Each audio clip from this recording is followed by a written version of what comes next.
Climate Channel, a Canadian public service television. Watch, like, follow. পরিবর্তনের ঝুঁকির মধ্যে থাকা মানুষগুলো অধিকারগুলোকে অস্বীকার করতে পারবে না আন্তর্জাতিক সম্প্রদায়, বিশেষ করে জাতিসংঘের অধীনে যে অধিকারগুলো আমাদের স্বীকৃত। জলবায়ু পরিবর্তনের ঝুঁকির কারণে যদি সেগুলো হুমকির মুখে হয়, তাহলে এটা আন্তর্জাতিক সম্প্রদায়ের দায়িত্ব আমাদের মতন জনগোষ্ঠীগুলোর পাশে দাঁড়ানো। এখন এই আন্তর্জাতিক প্রক্রিয়াতে যেভাবে করে অর্থ ছাড়ের সিদ্ধান্তগুলো নেওয়া হয়, দেখা যাচ্ছে সেই অর্থগুলোর মধ্যে একটা বড় অংশ ঋণ হিসাবে বাংলাদেশের মতন দেশগুলো পাচ্ছে। কিন্তু আমরা তো এগুলো ঋণ হিসাবে পেতে চাই না, কারণ এগুলো আমাদের ঋণের বোঝা বাড়িয়ে দিচ্ছে।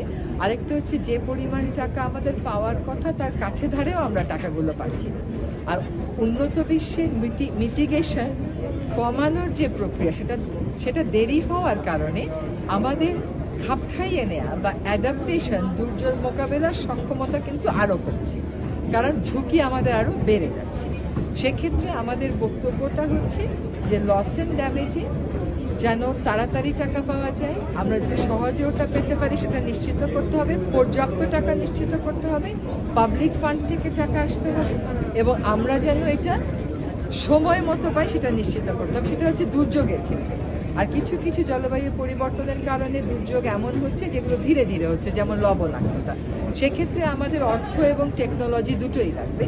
যে লবণাক্ততার ক্ষেত্রে আমরা কি করে আমাদের খাদ্যশস্য উৎপাদন অব্যাহত রাখতে পারি এবং কি ধরনের শস্যের দিকে আমরা যেতে পারি, এগুলো যদি আমরা গবেষণা করার জন্য যথেষ্ট পরিমাণ